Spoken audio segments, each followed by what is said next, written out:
ये है insight with रागा। सोचिए भीतर से। मित्रों, पॉडकास्ट इनसाइट विद रागा के इस नए एपिसोड में आपका स्वागत है।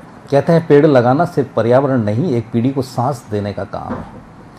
आज के इस एपिसोड में हम ऐसे शख्स से मिल रहे हैं जिन्होंने 75 से अधिक वर्ष की उम्र होने के बावजूद अपने जज्बे से ये साबित कर दिया कि अगर नीयत हरियाली की हो तो पत्थर की जमीन भी पेड़ उगा देती है। जी हाँ, हम बात कर रहे हैं प्रसन्नपुरी गोस्वामी जी की, जिन्होंने जोधपुर के ऐतिहासिक मेहरानगढ़ की पहाड़ियों को अपने बूते हरा भरा कर दिखाया। 14 वर्ष की लगातार मेहनत और हजारों औषधीय पौधे और एक ऐसी हरित क्रांति जो आने वाली पीढ़ियों के लिए प्रेरणा है। तो चलिए जानते हैं कैसे एक व्यक्ति ने अपने जुनून से सूखी पहाड़ियों को जीवन का नया रंग दिया। इनसाइट विद रागा में प्रसन्नपुरी गोस्वामी जी, आपका हार्दिक स्वागत है। मुझे याद आता है मेरा बचपन, जब मैं इस पहाड़ की या तलहटियों में जब आता था तो बड़ी बंजर पहाड़ियाँ हुआ करती थी। बहुत छोटे थे हम लोग, कोई 15-20 साल के। लेकिन आज मैं इतने वर्षों बाद देखता हूँ तो मुझे तो बिल्कुल ऐसा दिख रहा है जैसे माउंट की पहाड़ियों में आ गया हूँ। इतना हरा लकदक पहाड़ियाँ आपने बना दी है। आखिर आपके मन में ये ऐसे विचार आया कैसे कि मैं इन पहाड़ियों को इतना हरा भरा बनाऊँ? ये तो क्या है कि मेरे बचपन का एक ड्रीम था, सपना था। जब छोटे थे तब छत के ऊपर सो रहे थे, पहाड़ बिल्कुल सामने दिखते थे, तो ये सोचा था अगर ये हरी भरी हो जाए तो कितना सुंदर रहेगा, और आने वाले पर्यटक जो घूमने के लिए आते हैं किले को देखने के लिए, उनकी आंखों को भी एक सुकून मिलेगा और ठंडी ठंडी हवा आएगी। तो वो एक सपना, बचपन का देखा हुआ सपना जो था, वो समय आने पर वो दिमाग में कहीं एक सुसुप्त अवस्था में था, जब एक पूरी तरह से जब आर्थिक दृष्टि आत्मनिर्भरता की ओर चल रहा था, तब देखा अब थोड़ी व्यवस्था अच्छी है, घर की भी अच्छी है, मैं भी नौकरी में भी हूँ, अब मैं ये इस पहाड़ियों को हरा भरा कर सकता हूँ। आप जब स्कूल शिक्षा में थे, आप प्रिंसिपल से रिटायर हुए हैं। हाँ। लेकिन आपने जब ये काम शुरू किया था तो बहुत पहले की बात है, मेरे ख्याल से कब किया था? 1985-84 में आपने हाँ, काम शुरू किया? 85 में किया, और उसमें एक एक दो पेड़ लगे। अब उसके बाद जब मेरी पोस्टिंग महिला बाग सीनियर हायर सेकेंडरी हुई, तो उसमें क्या था, 12 महीना स्कूल का टाइम पीरियड जो था वो सवेरे का था, और जो 12:30 छुट्टी हो जाती, स्कूल से आते खाना खाया, खाना खाते वो लगिया हथौड़ी और एक बाल्टी लेके पहाड़ों पर चढ़ जाता। और यहाँ पर मैंने पहला पेड़ जो है उधर एक लगाया था जिंजेरी का। मतलब आपने जब ये काम शुरू किया होगा तब एक भी पेड़ नहीं था यहाँ? बिल्कुल, ये 2-4 पेड़ झूली फ्लोरा के थे, देसी बावड़िया के। तो इस देसी बावड़ी बबूल को मैंने हटाया, रिमूव किया। रिमूव करने के बाद उसी के खड्डे के अंदर ये लगाया। इसके बाद मैंने इस पहाड़ के नेचर को देखा।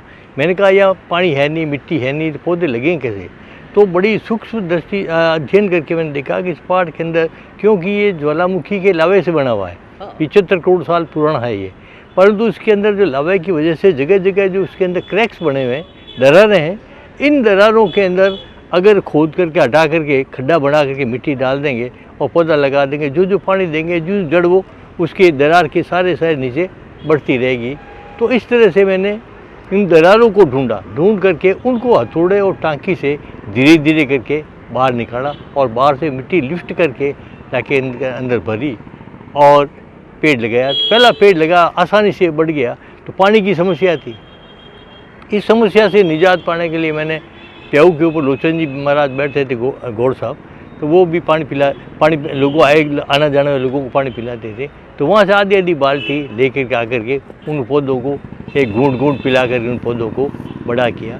बाद में जब पानी की लाइनें इधर से निकली तो पानी की लाइनों के अंदर लीकेज थे, तो लीकेज का जो पानी था उसको मैंने पहाड़ के खड्डों में इकट्ठा करके फिर डब्बा करके उनको पा करके बड़ा किया। तो जो पेट बढ़ता गया, जो मेरा हौसला बढ़ता गया, और आज 40 सालों के अंदर देखें थी पूरा ये कितने हेक्टर में पूरा बसा होगा? पूरा जो आपने हरियाली से आच्छादित जो आपने गार्डन बना दिया है, ये कितने एकड़ में? ये अभी ये जो कम से कम 22 हेक्टर का ये इलाका है, ये 3 फेजेस के अंदर बटा हुआ है, और चौथा फेज जो है वो मैंने सिंगोड़ा बारीक बार हॉर्सलैंड के ऊपर वन भूमि पर किया है, वो 7 हेक्टर का एरिया है।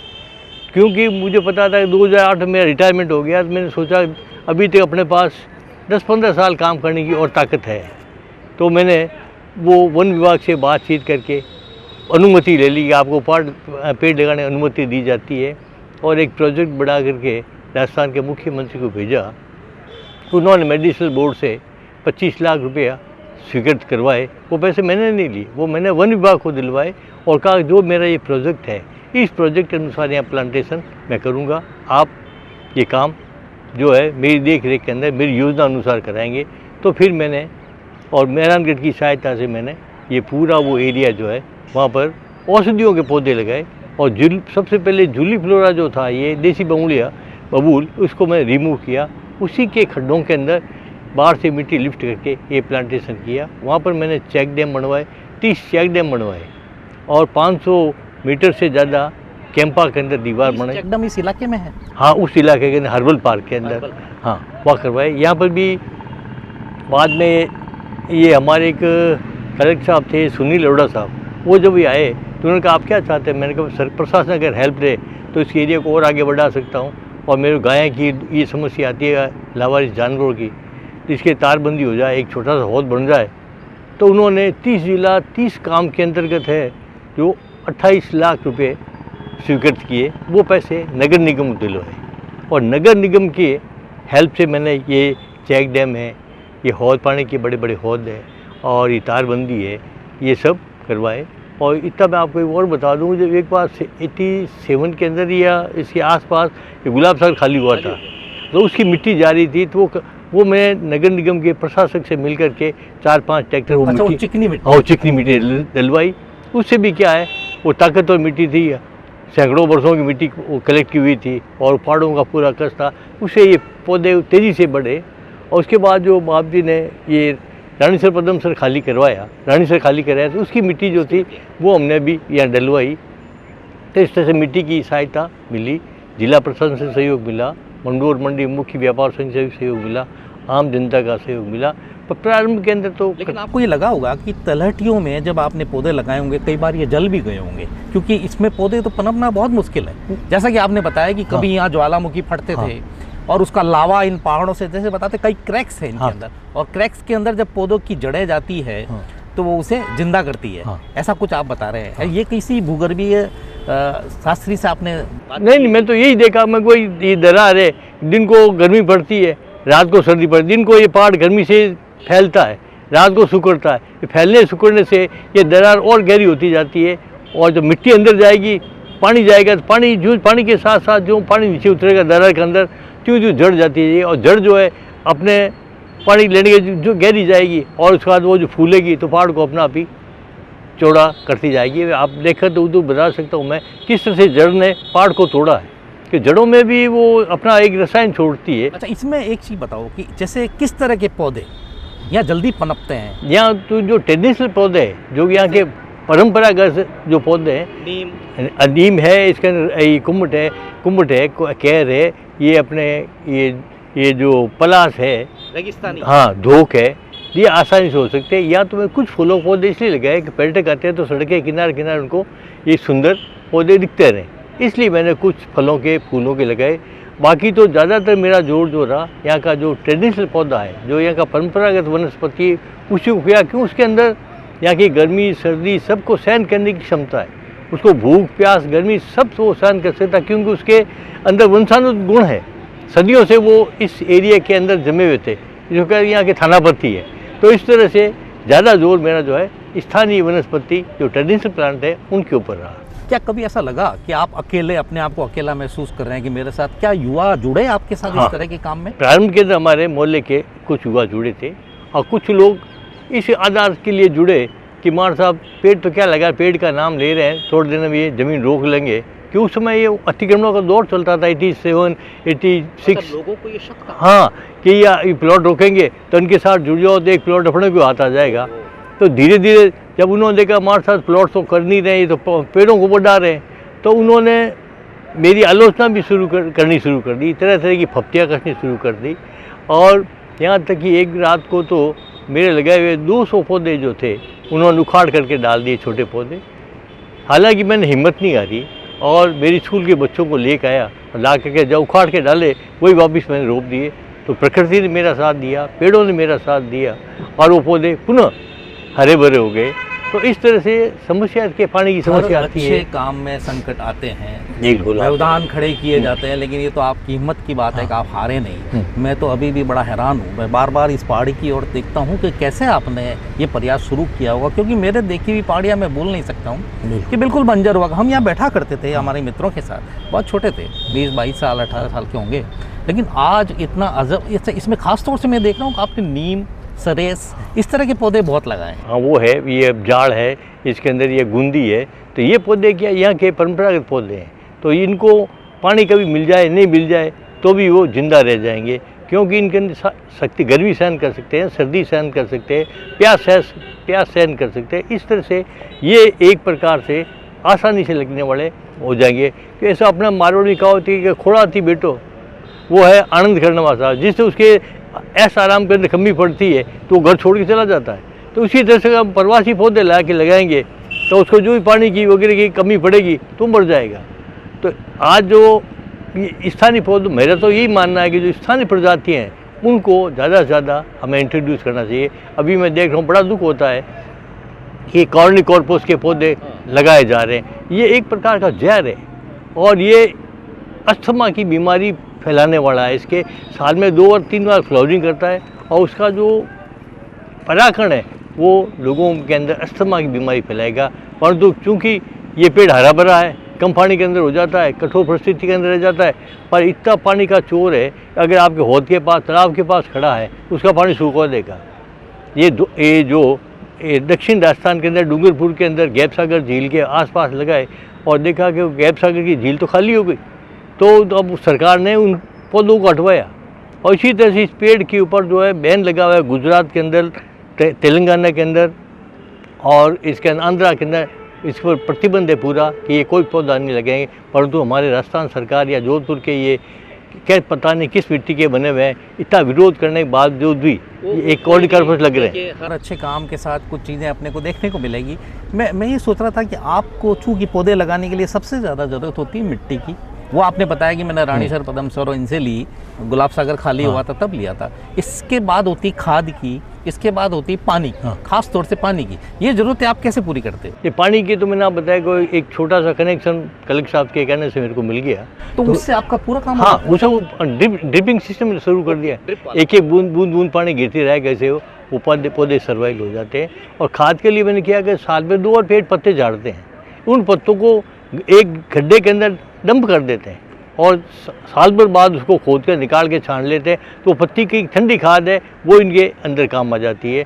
तो पैसा किसी प्रकार का खर्च नहीं करना पड़ता, तेरा तुझको अर्पण, इसी भावना पर इसको हमने आगे बढ़ाया। अब चूँकि इतना हेक्टेयर में आप बता रहे हो, 20, 25, 27 हेक्टेयर में बता रहे हो, तो इसमें आप अकेले, आपके साथ कितना स्टाफ है जो इसकी देख रेख करता है? नहीं, इसके अंदर ये एक मैं दूसरे में कैसे बात भी की, महाराजा साहब की तारीफ करना। ये मेहरानगढ़ प्रशासन, हाँ, मेहरानगढ़ की म्यूजियम ट्रस्ट की और गिर सिंह जी की मैं तारीफ करना चाहता हूँ कि उनकी कृपा से ही ये आज ग्रीन बेल्ट दिखा। अच्छा, वो पूरा सहयोग करते हाँ, हैं? पूरा उनका सहयोग मिलता है।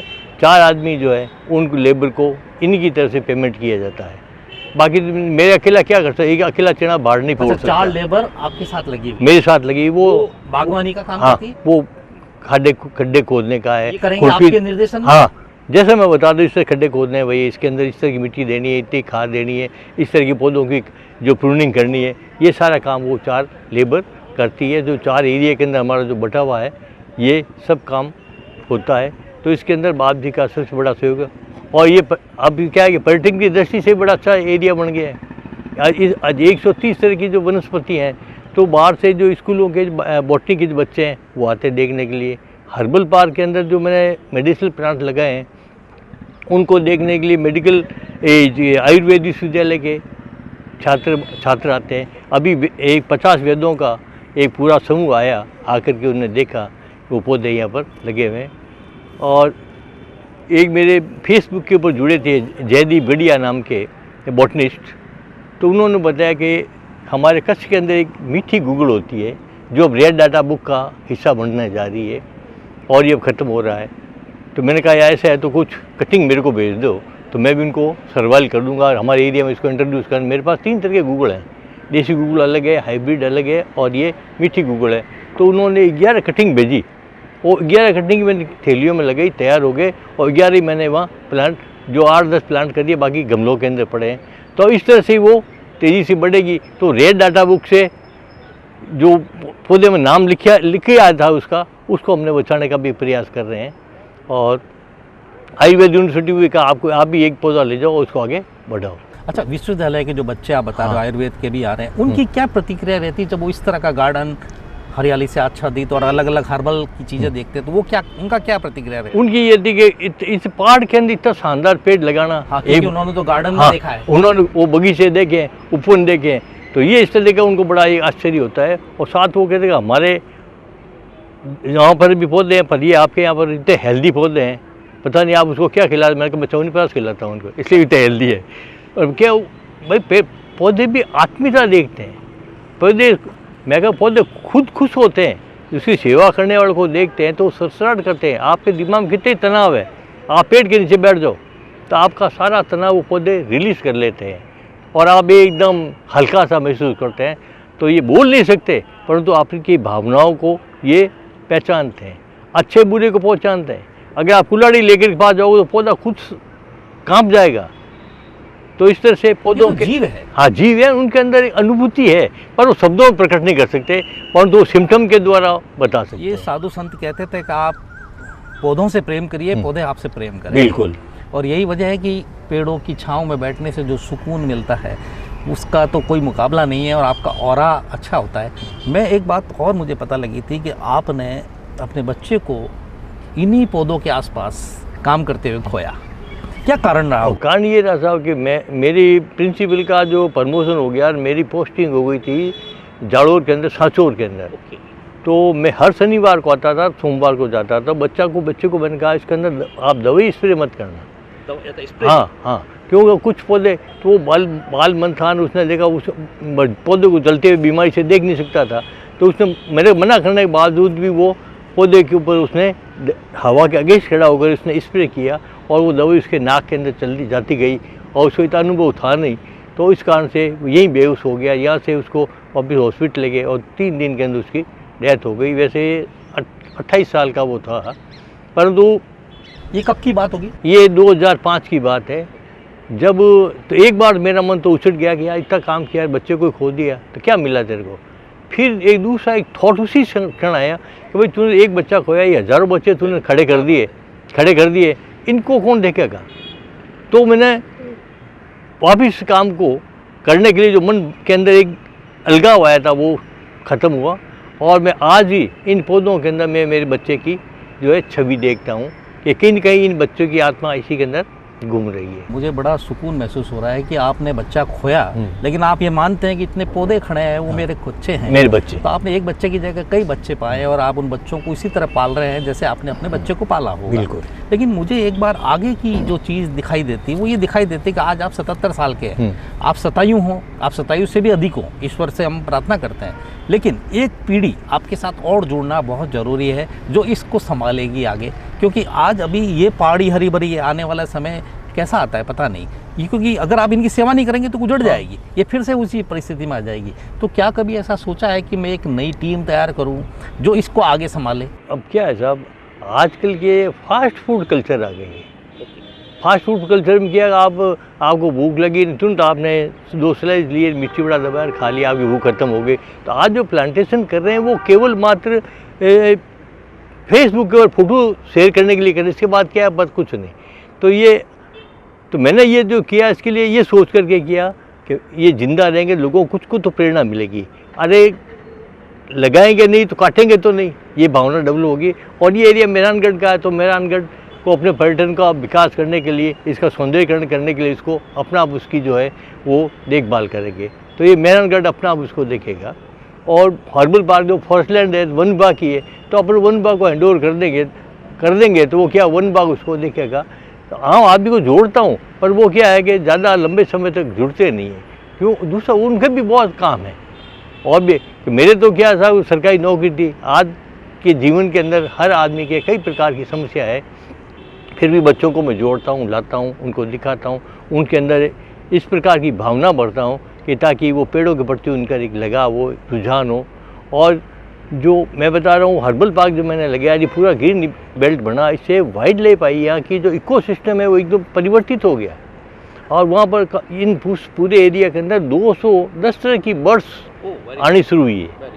और मेरा लड़का है जो डेजर्ट प्लांट का अच्छा जानकार है, छोटे वाला बच्चा, वो मेहरानगढ़ के अंदर इस डेजर्ट रॉक पार्क को अंदर सुपरवाइजर के रूप में काम करता है। तो उसने पूरे डाटा रखा है अपने कंप्यूटर के अंदर कि कौन सी बर्ड कब आई, कितने दिन तक यहाँ ठहरी और चली गई, और अगली साल उसी समय वो आई है। तो इस तरह से उनका पूरा डाटा हमारे पास। तो ये मानो कि एक बच्चा आपने दिया, उसके बाद आपको पक्षियों का परिवार मिला, आपको पौधों का परिवार मिला। बिल्कुल। और मेरे आप कितना समय यहाँ रोज़ देते होंगे? मैं यहाँ कम से कम अब रिटायरमेंट के बाद 3 बार यहाँ आता हूँ। हाँ, सुबह 6 बजे आता हूँ, जिसका 8 बजे निकल जाता हूँ। उसके बाद 9:30-10 बजे फिर आता हूँ, जिसका 12 बजे जाता हूँ, और शाम को फिर 4 बजे आता हूँ, 6 बजे तो जाता हूँ। आपका घर कितनी दूर है? मेरा यहाँ से मेरे स्कूटर के ऊपर 1-2 मिनट के अंदर आ जाता हूँ। आप 1.5 किलोमीटर, ज़्यादा से ज़्यादा 1.5 किलोमीटर यहाँ से रास्ता है मेरे घर का। अच्छा, मैंने यह देखा है कि आपकी तलहटी में जब पौधे लग रहे हैं, कुछ असामाजिक तत्व भी यहाँ घुस आते हैं। क्योंकि यहाँ मैंने देखा है कुछ शराब पीने वाले, तो आखिर ये कैसे यहाँ प्रवेश कर जाते हैं? क्यों नहीं इन पे रोक लगनी चाहिए? अब उनके ऊपर ये हिसाब के मेहरानगढ़ को हमने कई बार रिक्वेस्ट की, बेचारे वो भगाते भी है, पर क्या अब जमाना आप जानते हो कैसा हो गया। इतनी शानदार ये रावजोधा मार्ग बना हुआ, जिसके अंदर बिल्कुल डिवाइडर के अंदर हमने प्लांटेशन करके इसको भी एक सौंदर्यीकरण इसका कर दिया। परंतु आज की युवा पीढ़ी पता नहीं किस तरह से नशे की आदी हो गई है, जो इसको छोड़ नहीं सकती। तो आप किस से आप झगड़े हैं? मैं तो ये शुक्र मनाता हूँ, चलो ये पी कर के बोतल ये रख के चले गए, फोड़ के तो नहीं गए, या पेड़ों को नुकसान नहीं पहुँचाया। बस यही है, आप कर क्या सकते हैं? इसका कोई प्रशासन भी कुछ नहीं करता है, कोई कुछ नहीं करता है, कर सकता है युवा पीढ़ी का। एक चीज़ मैं और जानना चाह रहा था, जैसे कि मुझे पता है कि आपको कभी पुरस्कारों की चाह नहीं रही, आप हमेशा आपने निस्वार्थी यहाँ पे काम किया है। फिर भी मुझे लगता है कि कोई पुरस्कार, हर पुरस्कार छोटा है आपके इस काम के सामने, आपको कुछ भी दिया जाए। फिर भी अब तक आपको किस सरकार के या राष्ट्रीय लेवल पर कोई पुरस्कार मिला? राष्ट्रीय लेवल पर तो मैं भारतीय सांस्कृतिक निधि इंटेक का एक पुरस्कार मिला है, और नेशनल स्टेट लेवल के ऊपर तो मेरे जो अमृता देवी, मेरे को अमृता देवी पुरस्कार, वृक्षवर्धक पुरस्कार, और ये राजीव गांधी पर्यावरण संरक्षण का पहला पुरस्कार, ये पुरस्कार दिए हुए हैं, और जिला प्रशासन ने 2-3 बार। हालांकि मैं आपसे पुरस्कार के बारे में बात ही नहीं करना चाहता था। तो ये तो क्या दिए, तो मैंने तो कभी कोई फाइल बना करके उन्होंने भेजी नहीं, अपना आप ही नाम पता नहीं कौन भेजता है, ले आता है। इस तरह से कई संस्थाओं ने 100-150 संस्थाओं ने दिए हैं, और 4-5 मेरे को जो है लाइफ टाइम अचीवमेंट पुरस्कार भी मिले हैं। पर पुरस्कार कोई वक्त नहीं रखता, ये रखता है कि आज एक पेड़ जो लगा है वो बढ़ रहा है, हंस रहा है, फ्लावरिंग कर रहा है, फ्रूटिंग कर रहा है, वो मेरे लिए सबसे बड़ा पुरस्कार है। और यहाँ से निकलने वाला अगर आदमी कहता है कि मार साहब ने, वाह मार साहब ने कितना अच्छा हरा भरा पेड़ इस एरिया को खोल दिया, वो मेरे लिए पद्मश्री से बढ़ कर गए। बस ये है, आम आदमी जो उस काम की सराहना कर दे, वो मेरे लिए सब पुरस्कारों से बढ़ के पुरस्कार है। मेरा ये मानना है कि आपका काम वाकई सराहनीय है। फिर भी अब जब काम सराहनीय है, तो अब आपकी वृद्धावस्था को देखते हुए लोगों को आपके सहयोग के लिए आगे आना चाहिए, या मदद करना चाहिए, या असामाजिक गतिविधियों को रोकना चाहिए, या और तारबंदी को महत्व देना चाहिए, वरना ये लगे लगाए पौधे खराब हो जाएंगे। ऐसे में आप क्या अपील जोधपुर के लोगों से करना चाहते हैं? मैं तो ये अपील करना चाहता हूँ कि भाई इस तरह के जो शानदार जो पर्यावरण संरक्षण के, वृक्षारोपण के एरिए हैं, उनको आप गोद लें, नहीं कि एक पेड़ गोद लें। आप सुबह शाम जाओ तो आपको जो समय इसके अंदर नशाबाजी में कर रहे हो, उससे ज़्यादा सुकून आपको उसके अंदर मिलेगा। नशा तो आपको 2 घंटे बाद उतर जाएगा, पीने के 2 घंटे बाद उतर जाएगा, परंतु ये जो नशा है, ग्रीनरी का जो नशा है, वो 24 ही घंटा आपको मस्त किए रहेगा, और आपके फेफड़े मजबूत होंगे। मैं आप बताता हूँ, आज मेरी एज के अंदर भी आज मैं जब ये अनुलोम प्रतिलोम करता हूँ, तो कम से कम 1-1.5 मिनट तक मैं अपना इस सांस को रोक लेता हूँ। तो इस तरह से इस हरियाली से, इस ऑक्सीजन प्राणवायु से मेरे फेफड़े इतने मजबूत है कि कोरोना काल के अंदर मेरे कुछ नहीं हुआ, और मैं बराबर ये आता कर्फ्यू के पास बना दिया मेरे को कलेक्टर ने, तो आकर पेड़ों की सेवा करता था, पानी पिलाता था। तो आज पेड़ों का महत्व है कि ये जोधपुर के आसपास की पहाड़ियाँ अगर इसी तरह से कोई गोद ले लेकर के करे तो बढ़िया। क्यों कि ये गर्म पहाड़ियाँ होती है, तो जोधपुर को एक हॉट प्लेट के लिए रूप में करती है, शहर को गर्म करती है। पहाड़ियाँ वगैरह बहुत सारी है ऐसी पहाड़ियाँ, और हरा भरा होगा तो ये जोधपुर के लिए एक लंग्स का काम करेगी, ये फेफड़े का काम करेगी। इसलिए हरियाली होगी तो क्या है, ये शहर को ठंडा भी रखेगी और यहाँ के जो ये प्रदूषण जो फैल रहा है उस प्रदूषण को भी रोकने का काम करेगी। तो इस तरह से वृक्षारोपण करना सबसे बड़ा एक पुण्य का पुनीत काम है। अच्छा, एक चीज़ मैं आपसे पूछना रह गया था कि हर्बल गार्डन करीब 6 हेक्टर या 7 हेक्टर 7 हेक्टर में आपने, तो वहाँ किस तरह की औषधियाँ आपने लगाई होंगी और शुरुआत कैसे की होगी उस हर्बल गार्डन? वो हर्बल एरिया जो क्या वन भूमि है और चिंगोड़ा बाई से लगा, वो एक अतिक्रमणकारियों के लिए एक एंट्री पॉइंट था। वो एंट्री पॉइंट था, तो यहाँ से होकर के अतिक्रमणकारी उस वन भूमि के ऊपर कब्जा कर सकते थे। तो मैंने उस अतिक्रमण को रोकने के लिए वन भूमि पर, और दूसरा ये अपना जो परकोटे को नुकसान होने से बचाने के लिए, और रानीसर पद्मसर की नहरों को जिन पर अतिक्रमण हो रहा टूट रही थी उनको बचाने के लिए ये प्लान बनाया, योजना बनाई, और प्रशासन से मिला और वन विभाग से मिला। और वन विभाग ने जो मेरे काम को पिछले 35 साल से जान रहे हैं, तो यहाँ पर तो कई जो प्री सीसी अभी वो आकर यहाँ प्लांटेशन करके गए हैं, तो उनको पता था काम कैसा है, तो उन्होंने ये ज़मीन अलॉट कर दी। और ये यहाँ पर मैंने जो औषधियों के पौधे, एक तो वो जो ट्रेडिशनल अपना आप उगते हैं, यहाँ की परंपरागत वनस्पति है, जैसे यहाँ वज्रदंती है अपना आप उग रही है, या पीलवान है जो जल जमनी कहते हैं वो भी अपना पा रही है, कैर है तो अपना पा रही है, ये भी मेडिसिन है।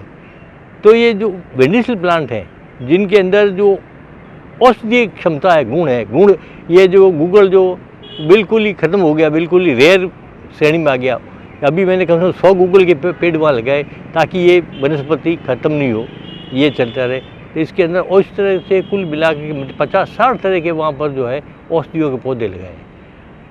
वैरायटी पौधों की संख्या तो ज़्यादा है, पर इतनी किस्म के पौधे लगाए। साथ ही 75 तरह की ग्रासेज है, घासें तरह तरह की, जिनके नाम भी आज महारवाड़ी में जान, तो वो मैं बॉटनी का स्टूडेंट तो रहा नहीं, मैं तो इतिहास का विद्यार्थी रहा। जैसे मखाना घास है, कोई लापड़ी घास है, कोई झेड़ना घास है, कोई कांगिया घास है, कोई चिड़िया दाना घास है। तो इस तरह की अनेकों घासें सुरक्षित, ज़मीन सुरक्षित होते ही जो ज़मीन के अंदर जो बीज पड़ा हुआ था सुसुप्त अवस्था में, वो सुरक्षा और पानी मिलने से पुनः उपज कर आ गया। क्योंकि ये ऐसे हमारी मारवाड़ की कहावत है कि धरती बीज गंवावे नहीं। धरती को आपने जो बीज सौंप दिया वो सुरक्षित रखेगी, तो और जो परिस्थितियाँ मिलेगी, परिस्थिति आते ही आप जो है बिल्कुल वो अपना रूप दिखा रहेगी और धरती को संवारने का प्रयास करेगी। मुझे आपके साथ बहुत सारी बात करने की इच्छा थी, और मैं तो कह रहा हूँ कि जोधपुर को एक प्रसन्न गोस्वामी नहीं, कई सारे प्रसन्न गोस्वामियों की ज़रूरत है। और क्योंकि ये तो एक पहाड़ी है जो मेहरानगढ़ की छाँव में आती है, लेकिन अभी मुझे लगता है कि जोधपुर चारों तरफ पहाड़ियों से घिरा हुआ है और इतनी ऐतिहासिक जगह है। अब क्यों नहीं बॉटनी के स्टूडेंट आके या आयुर्वेद यूनिवर्सिटी के स्टूडेंट आकर यहाँ देखें, हर्बल गार्डन को देखें और वहाँ ये नया प्रयोग करें। आप अपनी कॉलेज में रहते हुए काम करें, इसकी बजाय यहाँ है आपसे शिक्षा लें, आपसे सीखें कि किस तरह आपने किया है। तो मैं समझता हूँ जोधपुर का बहुत बड़ा काम हो सकता है। और कुछ लोग कर रहे हैं, जैसे माता के थान पर जो सुभाष गहलोत बहुत अच्छा काम करे, पहाड़ी को बहुत शानदार उन्होंने फलों का उद्यान वो लगाए हैं, वो भी कम से कम उन्होंने 8-10 हज़ार प्लांट लगाए हैं, वो भी एक अच्छा एरिया हुआ है। इसी तरह से ये अपने जो पूंजा नदी है मंडोर के एरिया में, वहाँ पर कुछ किया। कुछ लोगों ने पहाड़ियाँ गोद ली है, काम कर रहे हैं, परंतु मैंने बताया कि उनको सहयोग, प्रॉपर सहयोग नहीं मिलता। प्रॉपर सहयोग मिलता तो आज हो सकता है। तो लोगों को मेरा तो यही कहना है आने वाली युवा पीढ़ी को कि आप जो समय इसके अंदर सोशल मीडिया के ऊपर खर्च कर रहे हो, उसके अंदर थोड़ा समय निकाल कर जो इस पेड़ों को भी दें, तो कि आने वाला समय जो है बड़ा ही क्रूशियल है, उसके अंदर बहुत तकलीफ आएगी। क्योंकि इतना प्रदूषण जो फैल रहा है उसको रोकने का एकमात्र यही जरिया है कि ये पेड़ जो है एक शिव का रूप है। जिस तरह से समुद्र मंथन से निकले वाले हलाल को महादेव ने पीकर कंठ में रोका, इसी तरह से प्रदूषण रूपी जहर को ये पेड़ ही पीते हैं। इसलिए ज़्यादा से ज़्यादा पेड़ लगाएं और इस अपने पर्यावरण को, धरती को बचाएं। और धरती बचेगी तो हम बचेंगे, अन्यथा हमारी नस्ल भी समाप्त हो जाएगी और हमारी संस्कृति है सब खत्म हो सकती है। धरती बचेगी तो हम बचेंगे, पौधे बचेंगे तो हम बचेंगे। प्रसन्न गोस्वामी जी करीब 80 साल के होने आए हैं, लेकिन मुझे लगता है कि इनके फेफड़े किसी भी युवा से ज़्यादा मजबूत है, क्योंकि वे सुबह शाम इन ताज़ी पहाड़ की ताज़ी हवा का आनंद लेते हैं, खूब जमकर श्वास लेते हैं, अनुलोम विलोम यहाँ पे आके करते हैं। मैं चाहता हूँ कि यहाँ के युवाओं को चाहिए कि वे इस पहाड़ी पर सुबह या शाम को ज़रूर आए और बजाय मोबाइल पर किसी सोशल मीडिया पर गंवाने के कुछ समय आपके साथ बिताएं, जिससे न केवल उनको शारीरिक रूप से तंदुरुस्त होंगे बल्कि इन पहाड़ियों को, इस शहर को अपना कुछ योगदान दे पाएंगे। मैं प्रसन्नपुरी गोस्वामी जी आपका हार्दिक धन्यवाद देता हूँ कि आपने समय दिया, और भविष्य में आप इसी तरह जोधपुर के लिए काम करते रहेंगे और आपको भगवान शतायु करें, स्वस्थ रखें, मस्त रखें। आपका बहुत बड़ा आपका बहुत बहुत शुक्रिया। गोस्वामी जी, आपने ये साबित कर दिया कि हरियाली उम्र की नहीं, इच्छा शक्ति की बात है। जहाँ पत्थर थे वहाँ पेड़ है, जहाँ सन्नाटा था वहाँ पक्षियों की चहचहाहट है। आपकी ये पहल न केवल पर्यावरण के लिए बल्कि इंसानियत के लिए भी एक मिसाल है। इनसाइट विद रागा की ओर से हम आपका हार्दिक आभार व्यक्त करते हैं, क्योंकि आपने ये दिखाया कि एक व्यक्ति भी पूरी धरती के लिए बदलाव की शुरुआत कर सकता है। दोस्तों, अगर आप भी अपने आसपास एक पेड़ लगाते हैं तो याद रखिए, वो सिर्फ पेड़ नहीं, किसी का भविष्य है। अगले एपिसोड में फिर मिलेंगे एक नए प्रेरक व्यक्तित्व, नई सोच के साथ। तब तक के लिए हरियाली फैलाते रहिए, मुस्कुराते रहिए। आपसे आग्रह है कि इस एपिसोड को लाइक करें और कमेंट सेक्शन में अपने सुझावों से हमें लाभान्वित जरूर करें। हमसे जुड़े रहने के लिए आप सभी का आभार। नमस्कार, जय हिंद। ये है इनसाइट विद रागा, सोचिए भीतर से।